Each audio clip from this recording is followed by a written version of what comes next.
പുകഴ്ചയും ഉണ്ടായിരിക്കട്ടെ. പരിശുദ്ധ പരമ ദിവ്യകാരുണ്യത്തിന് ആരാധനയും സ്തുതിയും പുകഴ്ചയും ഉണ്ടായിരിക്കട്ടെ. പരിശുദ്ധ പരമ ദിവ്യകാരുണ്യത്തിന് നേരവും ആരാധനയും സ്തുതിയും പുകഴ്ചയും ഉണ്ടായിരിക്കട്ടെ.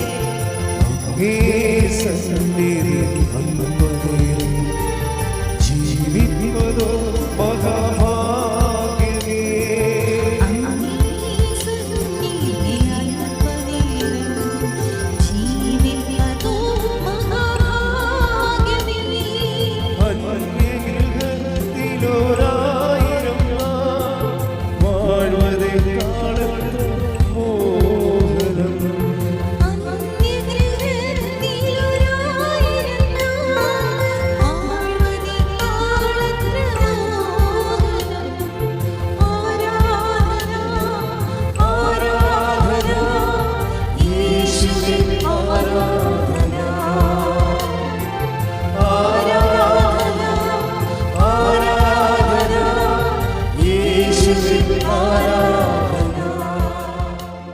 പരിശുദ്ധ പരമദിവ്യകാരുണ്യത്തിന് നേരവും ആരാധനയും സ്തുതിയും പുകഴ്ചയും ഉണ്ടായിരിക്കട്ടെ.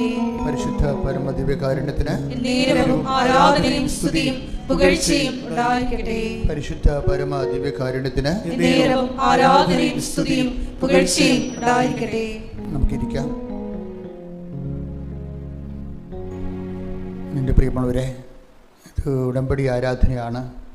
കൃപാസനത്തിൽ ഉടമ്പടി എടുത്ത് ജീവിക്കുന്നവർ ഫലപ്രദമായ രീതിയിൽ ഉടമ്പടിയിൽ അവർക്ക് അനുഭവങ്ങൾ ഉണ്ടാകാനും ഉടമ്പടിയുടെ ഒരു ദൈവിക സുവിശേഷ സൂത്രവാക്യങ്ങൾ പ്രകടിപ്പിക്കുന്നത് പോലെ ഉടനടി പരിഹാരം ഉണ്ടാകാൻ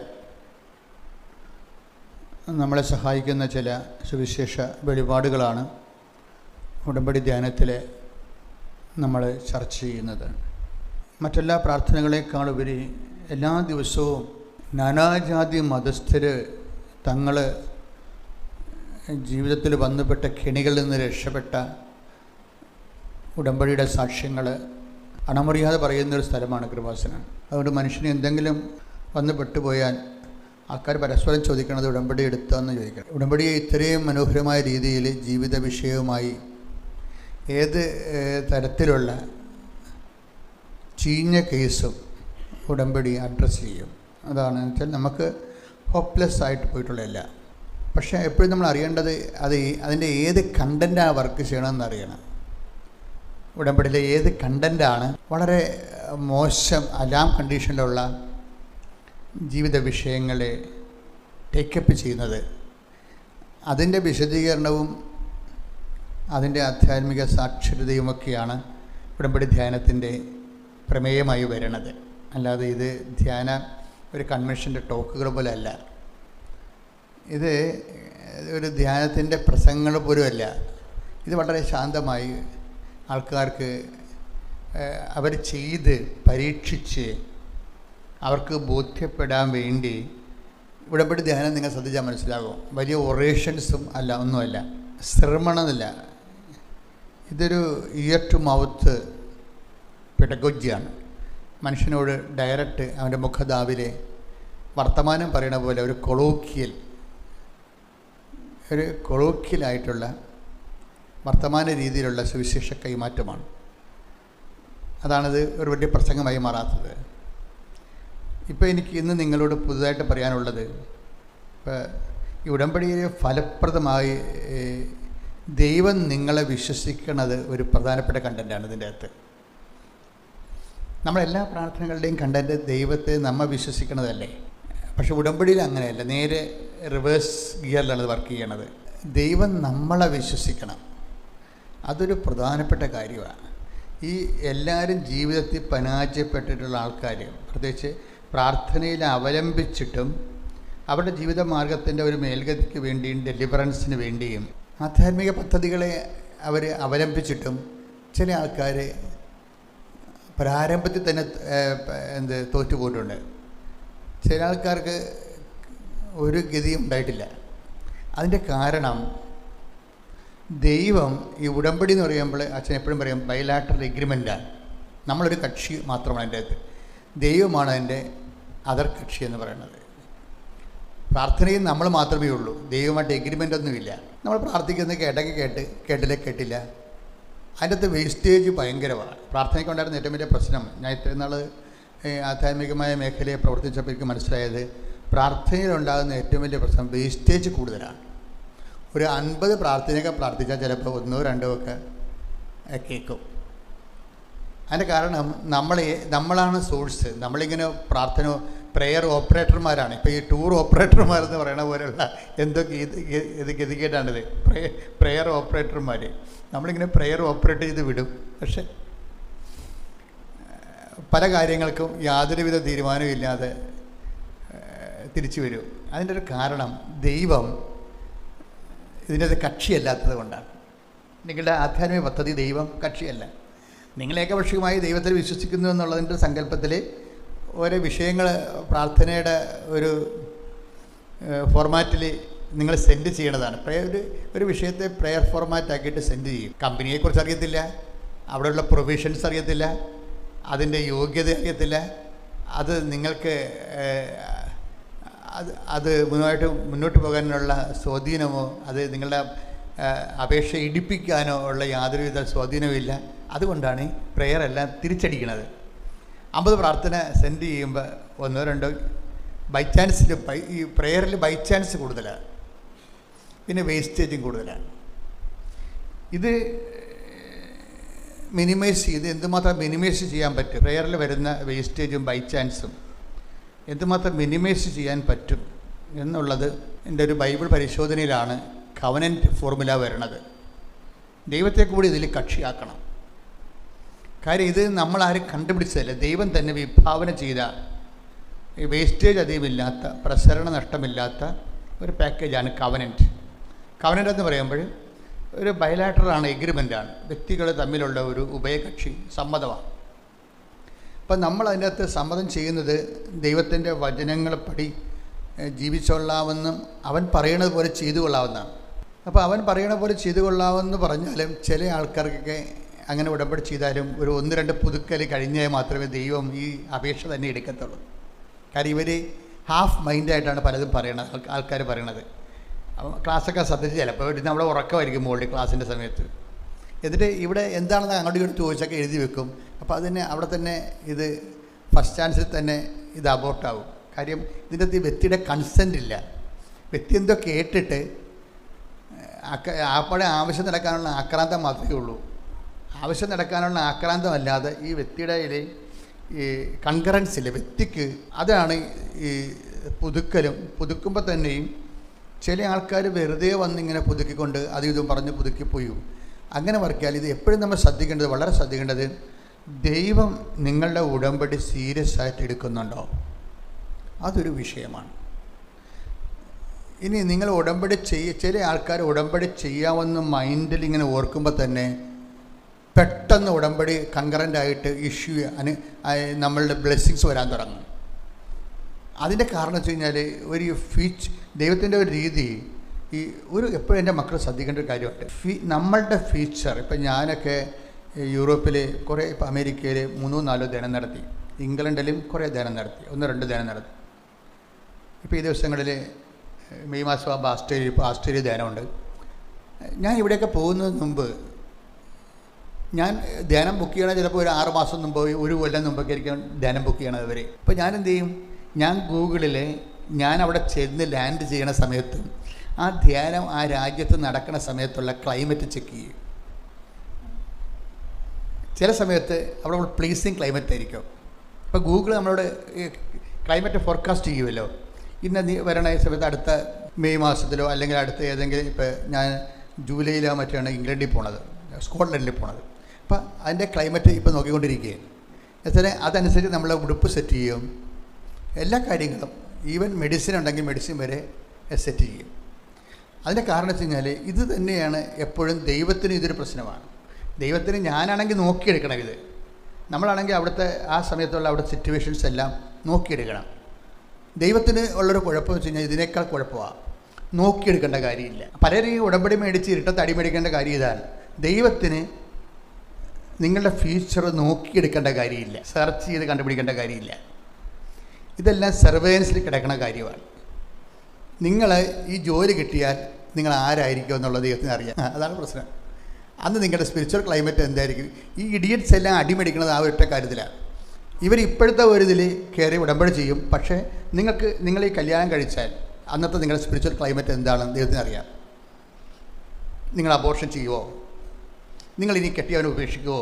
ഇതെല്ലാം സർവേലൻസിലുണ്ട്. അത് കാരണം നിങ്ങളുടെ ഒരു പണിയും വളരെ ശ്രദ്ധിച്ച് ഈ ഭാവിയുടെ വിശുദ്ധീകരണം ഒരു വളരെ സീരിയസ് ആയിട്ട് പരിഗണിക്കേണ്ട ഒരു വിഷയമാണ്. നമ്മളെപ്പോഴും കുമ്പസാരിക്കണത് ഇന്നലെ ഇപ്പോൾ വിശുദ്ധവാരം കഴിഞ്ഞ് നിൽക്കുന്ന സമയമാണ്. ആൾക്കാർ കുമ്പസാരിക്കണത് എന്താ? കഴിഞ്ഞ കാലങ്ങളിൽ നടന്നിട്ടുള്ള വാക്കിലോ പ്രവൃത്തിയിലോ വിചാരങ്ങളിലോ ഉള്ള നമുക്ക് വന്നിട്ടുള്ള കൾപ്രിറ്റ്, നമുക്ക് വന്നിട്ടുള്ള ഒരു പാപം, അങ്ങനെയുള്ള കാര്യങ്ങളാണ് നമ്മൾ റെഫർ ചെയ്യണത്. ഇത് പക്ഷേ ഉടമ്പടി വരുമ്പോഴുള്ള പ്രശ്നം, ഉടമ്പടി നിങ്ങളൊരു ബയോമാറ്റർ എഗ്രിമെൻ്റ് അല്ലേ. ഇത് ഇവിടെ 90 ദിവസം എന്ന് പറയണമെങ്കിലും ദൈവമായിട്ട് നമുക്കൊരിക്കലും 90 ദിവസത്തെ ഉടമ്പടി സാധ്യമല്ല.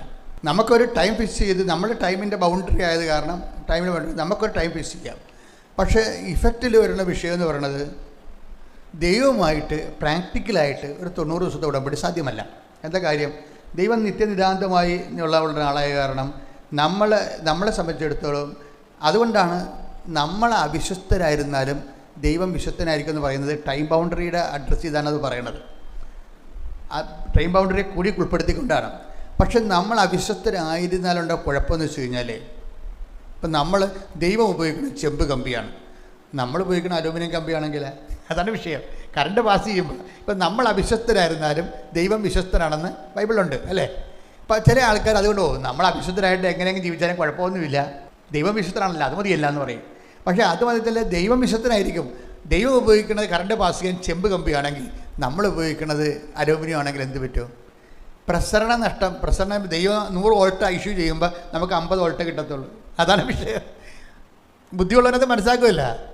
ദൈവം 100 വോൾട്ട് ഇഷ്യൂ ചെയ്യും ചെമ്പ് കമ്പിയിൽ, നമ്മൾ അലൂമിനിയം കമ്പിയാണെങ്കിൽ, നമ്മൾ അവിശ്വസ്തരാണെങ്കിൽ നമ്മളുടെ 50 വോൾട്ട് നമുക്ക് റിസൾട്ട് കിട്ടത്തുള്ളൂ. എന്ത് ഇഷ്യൂ ചെയ്യുന്നതെന്നല്ല പ്രശ്നം, നമുക്ക് എന്ത് റിസൾട്ട് കിട്ടുന്നു എന്നാണ് പ്രശ്നം. അതുകൊണ്ട് ഈ ഉടമ്പടിയിൽ ഈ വചനം വർക്കൗട്ട് ചെയ്യും, പക്ഷേ ഉടമ്പടിയുടെ പ്രയോജനം ചെയ്യത്തില്ല.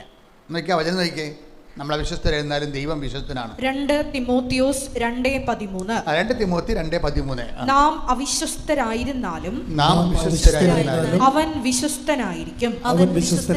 കേൾക്കുമ്പോൾ ഭയങ്കര സന്തോഷം തോന്നും. നമ്മൾ ഇത്തിരി ഉഴപ്പിയാലും കുഴപ്പമില്ലല്ലോ. പിന്നെ നമ്മൾ കുഴപ്പമില്ലെന്ന് വെച്ച് കഴിഞ്ഞാൽ ദൈവം 100 സെൻറ്റ് ചെയ്യണമെന്നാണ് പറയണത്. 100 വോൾട്ടേജ് സെൻറ്റ് ചെയ്താൽ നമ്മൾ അവിശ്വസ്തരായിരുന്നാലും ദൈവം ചെമ്പ് കമ്പിയിൽ കൂടി വിടുന്ന വോൾട്ടേജ് നമ്മൾ അത് ഫീസ് ചെയ്യണത് അലൂമിനിയം കമ്പിയിലൂടെ ആണെങ്കിൽ നമുക്കതിൻ്റെ തീവ്രത കിട്ടത്തില്ല. അതുകൊണ്ട് നമ്മുടെ അവിശ്വസ്തത റിസൾട്ടിനെ ബാധിക്കുന്നുണ്ട് ശരിക്കും. അപ്പോൾ നമ്മളെപ്പോഴും ശ്രദ്ധിക്കുന്നത് നമ്മളും വിശ്വസ്തരാകാൻ വേണ്ടി പരിശ്രമിക്കണം. ദൈവതിരുസന്നിധി പരിശ്രമത്തിനും കണക്ക് എഴുതണ പോലെയാണത്. അതിൻ്റെ ഉത്തരത്തിനും പരിശ്രമത്തിനും വഴികൾക്കും ഒരേ മാർക്കാണ്. മറ്റേ ഹിസ്റ്ററി എഴുതണ പോലെ അല്ല കണക്ക് എഴുതണത്. കണക്ക് നിങ്ങൾ ചെയ്ത് വരുന്ന ആ സ്റ്റെപ്സുകളെല്ലാം കറക്റ്റാണെങ്കിൽ അതിനെല്ലാം മാർക്ക് കിട്ടും. ഇതുപോലെ നമ്മൾ വിശ്വസ്തരാകാൻ നടക്കുന്ന പരിശ്രമങ്ങൾക്കെല്ലാം മാർക്കുണ്ട്. നമ്മൾ വിശ്വസ്തരാകാൻ വേണ്ടി ശ്രമിക്കുന്ന എല്ലാ വിഷയങ്ങൾക്കും. ഒന്ന് പ്രാർത്ഥിച്ചേ. കർത്താവായ ദൈവമേ, അങ്ങയെപ്പോലെ ഞങ്ങളും വിശുദ്ധതയോടെ ഞങ്ങളുടെ പരിശ്രമങ്ങളെ നീ ശക്തിപ്പെടുത്തുകയും സഹായിക്കുകയും ചെയ്യണമേ. അതുവഴി അങ്ങ് നൽകുന്ന എല്ലാ കൃപകളും ഞങ്ങൾക്ക് പൂർണ്ണമായി ലഭിക്കാൻ അങ്ങ് ഞങ്ങളെ ഒരുക്കണമേ. ശ്രുതിക്കട്ടെ. ഹല്ലേലൂയ, ഹല്ലേലൂയ, ഹല്ലേലൂയ, ഹല്ലേലൂയ, ഹല്ലേലൂയ.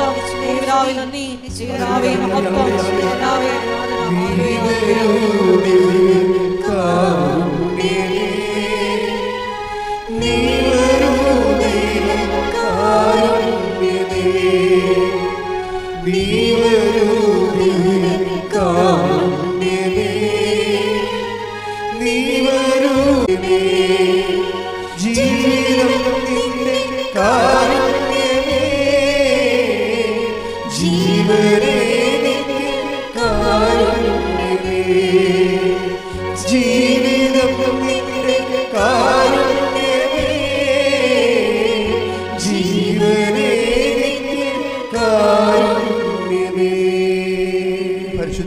പരമദിവ്യകാരുണ്യത്തിന് നേരവും ആരാധനയും സ്തുതിയും പുകഴ്ചയും ഉണ്ടായിരിക്കട്ടെ. സങ്കീർത്തനം 119:16. സങ്കീർത്തനം 119:16. എനിക്ക് രൂപം ലഭിക്കുന്നതിന് മുമ്പ് തന്നെ അവിടുത്തെ കണ്ണുകൾ എന്നെ കണ്ടു. എനിക്ക് നിശ്ചയിക്കപ്പെട്ടിട്ടുള്ള നാളുകൾ ഉണ്ടാകുന്നതിന് മുൻപ് തന്നെ അങ്ങയുടെ പുസ്തകത്തിൽ അവ എഴുതപ്പെട്ടു. അതിന്റെ വിഷയം എന്ന് വെച്ച് കഴിഞ്ഞാൽ ഈ സങ്കീർത്തനം 119:16 പറയണത് നമ്മുടെ ഫ്യൂച്ചർ ആയിട്ടുള്ള ഭാവി ജീവിതം അണ്ടർ സർവൈലൻസാണ്, നിരീക്ഷണത്തിലാണെന്ന്. ഇത് വളരെ വളരെ ശ്രദ്ധിച്ച് ചെയ്യേണ്ടതാണ്. ഉടമ്പടി ഒരു വ്യക്തിയുമായിട്ടല്ലേ. ഒരു വ്യക്തി എന്ന് പറയുമ്പോൾ അവൻ്റെ വർത്തമാനത്തിൽ നമുക്ക് പരിഹാരം ഉണ്ടാക്കാം. നമ്മളതാണ് 2 ആഴ്ച ഒരിക്കൽ കുമ്പസാരിക്കണമെന്നൊക്കെ പറയണത്. അത് അഡ്രസ്സ് ചെയ്യണത്, വിശുദ്ധീകരണ നടപടി അഡ്രസ്സ് ചെയ്യണത് നമ്മുടെ പാസ്റ്റ് ടെൻസിലാണ് അഡ്രസ്സ് ചെയ്യണത്, ഫ്യൂച്ചർ ടെൻസിലല്ല. ഫ്യൂച്ചർ ടെൻസിൽ ഫ്യൂച്ചർ ടെൻസ് സെക്യൂർ ചെയ്തില്ലെങ്കിൽ ഉടമ്പടി വർക്കൗട്ട് ചെയ്യത്തില്ല. എന്ന് വെച്ച് കഴിഞ്ഞാൽ നമ്മുടെ അടുത്ത കൊല്ലം നമ്മൾ ദൈവത്തിനെതിരെ മറുത്ത് പിഴച്ച് ജീവിക്കാൻ സാധ്യതയുണ്ടെങ്കിൽ ആ ഒരു ഭാവിയിൽ അവിശുദ്ധമായി ജീവിക്കാൻ പോകുന്ന വ്യക്തിയുമായിട്ട് ദൈവം എന്തിനാണ് ഉടമ്പടി ചെയ്യണത്? നടക്കത്തില്ല. കാര്യം ഉടമ്പടിയെ സംബന്ധിച്ചിടത്തോളം വളരെ അത് ഉടമ്പടിയുടെ ഒരു ഗുണമെന്ന് പറഞ്ഞാൽ എന്താ? ദൈവത്തിന് കൂടി ഉത്തരവാദിത്തമുണ്ട് ഇതിൻ്റെ അകത്ത്. അതാണ് വിഷയം.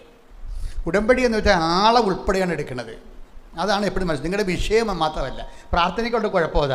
പ്രാർത്ഥനയ്ക്ക് ആ വിഷയം മാത്രമേ ടേക്കപ്പ് ചെയ്യത്തുള്ളൂ. ചിലപ്പോൾ നടക്കും, ചിലപ്പോൾ നടക്കത്തില്ല. ഉടമ്പടി അങ്ങനെ ബൈ പേഴ്സണാണ്, ആളെ ഉൾപ്പെടെയാണ് ഉടമ്പടി പാക്കേജിലുള്ളത്. ഇപ്പോൾ ഇൻഷുറൻസ് എന്ന് പറയത്തില്ലേ, അതുപോലെ ഉടമ്പടിയുടെ ഇൻഷുറൻസ് എന്ന് പറയുന്നത് ഇത് പേഴ്സൺ ഉൾപ്പെടെയാണ്. പേഴ്സൻ്റെ വിഷയം മാത്രമല്ല. പ്രാർത്ഥനയിൽ അയാളുടെ വിഷയം മാത്രമാണ് ഉൾപ്പെടാറ്. ഉടമ്പടിയിൽ ബൈ പേഴ്സണാണ്. ഇതുകൊണ്ട് എന്താണെന്ന് വെച്ച് കഴിഞ്ഞാൽ ഉടമ്പടിയിൽ ഉണ്ടാകുന്നൊരു ഗുണമെന്ന് പറയുന്നത് പ്രസൻസ് എക്സ്ട്രായാണ് അതിൻ്റെ അകത്ത്. ഉടമ്പടിയിലെ ഗ്യാരണ്ടിയുടെ പ്രധാനമായിട്ട് ഞാൻ ഇത്രയും നാൾ ലക്ഷക്കണക്കിന് മനുഷ്യർ ഉടമ്പടി എടുത്ത് അവരുടെ അനുഭവങ്ങൾ പറഞ്ഞപ്പോഴേ എനിക്ക് മനസ്സിലായ ഒരു സത്യം, മറ്റ് പ്രാർത്ഥനാ രീതികളിൽ നിന്ന് വ്യത്യസ്തമായി ഉടമ്പടിക്കുള്ള ഒരു ഏറ്റവും വലിയ സംഭവം എന്ന് പറയുന്നത് പ്രസൻസാണ്. പ്രസൻസ് എന്നുവെച്ചാൽ സാന്നിധ്യം. ഉടമ്പടി എടുക്കുന്ന എല്ലാവരുടെ ജീവിതത്തിലും ദൈവത്തിൻ്റെ മാതാവിൻ്റെ തനത് സാന്നിധ്യമുണ്ട്. ചിലർക്ക് വെളിവാകും, ചിലർക്ക് വെളിവാകത്തില്ല. അപ്പം നിങ്ങൾ ഇവർക്ക് ആർക്കാണ് വെളിവാകണമെന്ന് വെച്ച് കഴിഞ്ഞാൽ വെളിവായേ പറ്റൂ എന്നുള്ള ആൾക്കാർക്ക് വെളിവാകും. കാര്യം അവർ ചിലപ്പോൾ 0 ഫെയ്ത്തുകാരായിരിക്കും, ചിലപ്പോൾ തുടക്കക്കാരായിരിക്കും, ചിലപ്പോൾ ചിലർ ഭയങ്കരമായി മച്ചർ പോയിൻ്റിലായിരിക്കും. ഭയങ്കരമായ രീതിയിൽ ദൈവത്തിന് വേണ്ടി ജീവിച്ചു, ഇന്ന് വരെ ദൈവത്തിനെ കണ്ടിട്ടില്ല. ദൈവത്തുമായിട്ടൊരു ഒരു ഒരു ദൃശ്യമോ ശ്രാവ്യമോ സ്പർശ്യമോ ആയിട്ടുള്ള ഒരു എക്സ്പീരിയൻസ് അവർക്ക് കിട്ടിയിട്ടില്ല. അങ്ങനെയുള്ള ഒരു സത്യസന്ധരായിട്ട് ജീവിക്കുകയാണെങ്കിൽ അവർക്കും ഇതുപോലെ ദൈവത്തിൻ്റെ പ്രസൻസ് സാന്നിധ്യം ഫീൽ ചെയ്യും. ഇപ്പോൾ ഈ ഉടമ്പടിയിൽ ഇത്രയും നാൾ കണ്ടിരിക്കുന്ന സാന്നിധ്യങ്ങളെന്ന് പറയുന്നത് മാതാവിൻ്റെ സുഗന്ധാഭിഷേകമാണ്. എന്നാൽ ലക്ഷക്കണക്കിന് മനുഷ്യർ പറയും, ലക്ഷക്കണക്കിന് മനുഷ്യർ അതിനെക്കുറിച്ച് പറയും. ഉടമ്പടി എടുക്കുന്ന വ്യക്തികളിലെ ഈ സുഗന്ധാഭിഷേകം അതുപോലെ തന്നെ ഉടമ്പടിയിലുള്ളതാണ് ഈ മഴവില്ല്. മഴവില്ല് വളരെ സത്യസന്ധരായ മനുഷ്യർ എടുത്തിരിക്കുന്ന വിഷയത്തെക്കുറിച്ച് അവർക്ക് സംശയമുണ്ട്. കർത്താവേ, എൻ്റെ വഴി ശരിയാണോ? ഞാൻ ഈ എടുക്കുന്ന തീരുമാനം കറക്റ്റാണോ? എനിക്കൊരു പിടിയുമില്ലല്ലോ, എന്നൊക്കെ ഒന്ന് പറഞ്ഞു തരാമെന്ന് പറയുമ്പോൾ ഈ മഴവില്ല് വീശി നിൽക്കും. അപ്പോൾ പറയും, ഈ മുന്നോട്ട് പോകാൻ പറയും. നീ മുന്നോട്ട് പോകാൻ, എൻ്റെ അർത്ഥം മുന്നോട്ട് പോകാനാണ്. അത് പ്രസൻസാണ് അതിൻ്റെ അടുത്ത് വരുന്നത്. ഇപ്പോൾ കഴിഞ്ഞ ദിവസങ്ങളിൽ ഒരു സാക്ഷ്യം ഉണ്ടായിരുന്നു. ഒന്ന് സ്തുതിച്ച മക്കളെ ഒരു പാട്ട് പാടിക്കുക. സ്തുതിക്കട്ടെ. ഹല്ലേലൂയ.